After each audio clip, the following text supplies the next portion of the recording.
Ben ritrovati cattolici e dintorni. Oggi siamo qui nella Biblioteca dell'Università Cattolica per presentarvi l'esposizione, una mostra sui volti, parole e luoghi della Resistenza bresciana. Potrete ammirare dei piccoli oggetti appartenuti ai partigiani bresciani, un rosario, un taccuino. Ne parleremo fra poco col professor Rolando Anni, collaboratore dell'Archivio Storico per la Resistenza bresciana.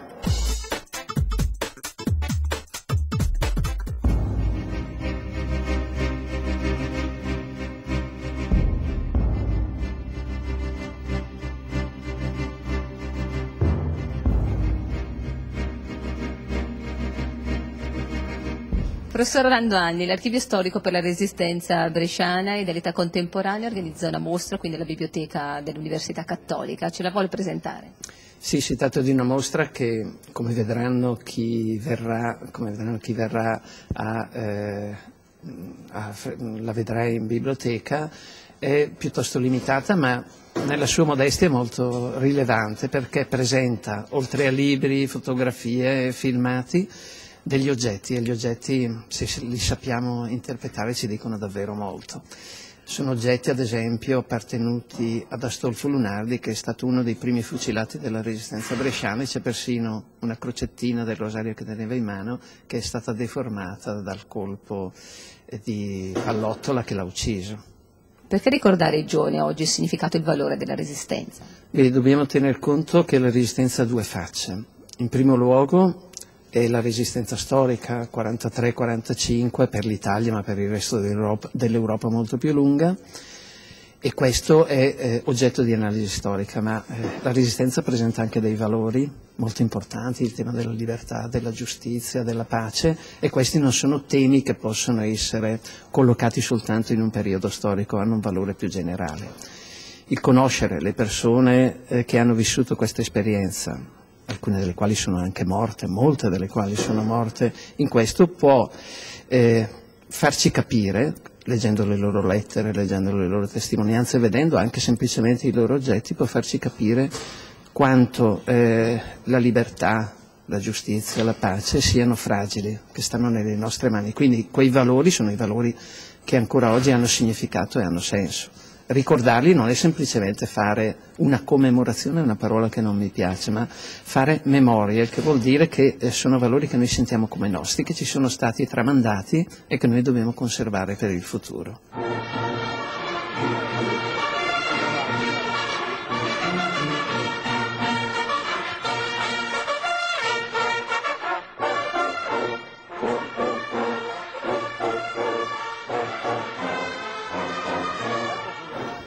Che caratteristiche ebbe la Resistenza bresciana rispetto ad altre realtà del nord?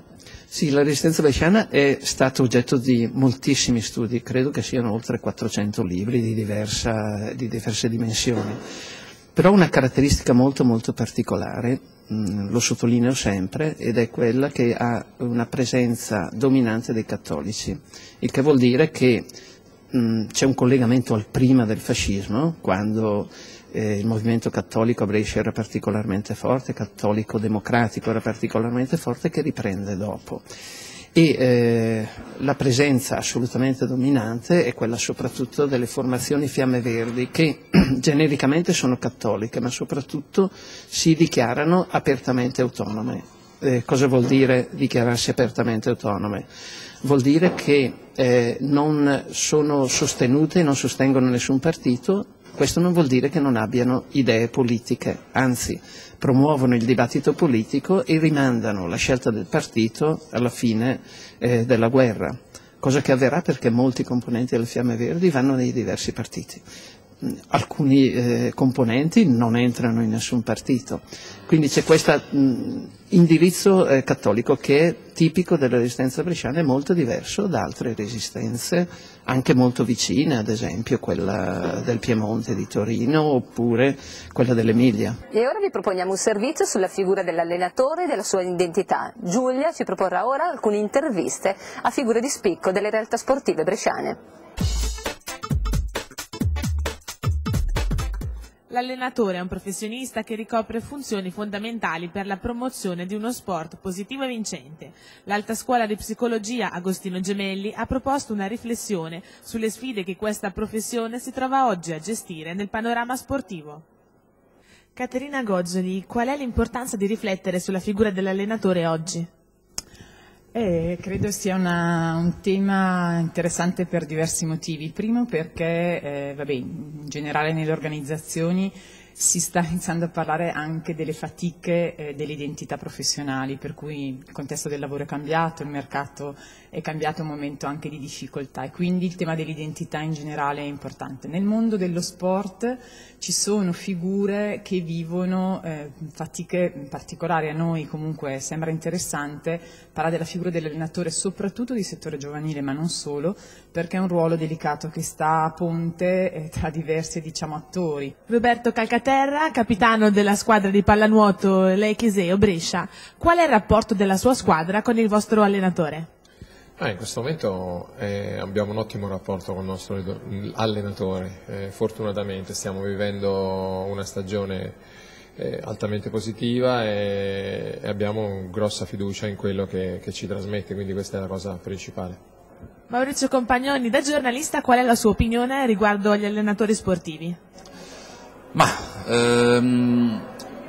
Diciamo che in Italia siamo all'avanguardia, ma forse in qualche sport siamo un pochino rilassati, che ne so, penso all'atletica leggera, dove 20 anni fa veramente i nostri tracciavano la linea per tutto il mondo, adesso forse in alcune parti del mondo ci hanno superato, o penso al calcio dove praticamente i nostri sono preparatissimi, ma in questo caso si sono evoluti anche allenatori di altre nazioni.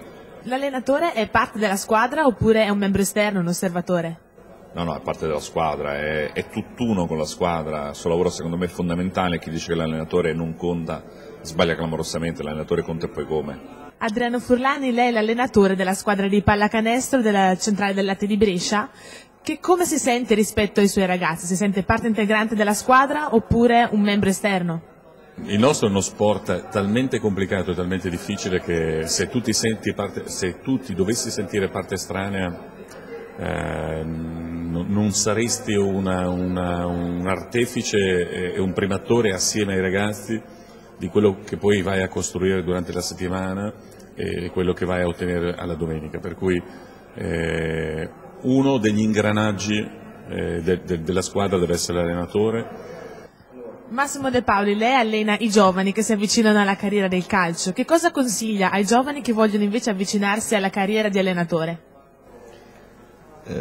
Credo che le motivazioni siano la cosa più importante e quindi verificare se la strada, in questo caso dell'allenatore, che è differente da quella del calciatore, è ciò che veramente si sente di fare, e poi cercarlo sempre di fare nel migliore dei modi, nel rispetto delle persone con le quali bisogna interagire, e cercando anche di aggiornarsi. E in questo senso manifestazioni come quelle di oggi sono fondamentali per poter crescere attraverso la condivisione di un progetto e attraverso il riconoscimento e la valutazione delle esperienze di altre persone, anche di altre persone che lavorano anche in ambiti differenti. Fabrizio Paghera, giocatore del Brescia, qual è nella tua esperienza il rapporto tra giocatore e allenatore? Sicuramente un rapporto quasi di lavoro, cioè molto professionale, nel senso che l'allenatore è quello che comanda e il giocatore è quello che deve stare agli ordini, però non deve essere mai un rapporto, cioè il giocatore non è che obbligatoriamente deve stare zitto, se ha qualche perplessità, qualche curiosità può interagire con l'allenatore, sempre però nel rispetto dei ruoli.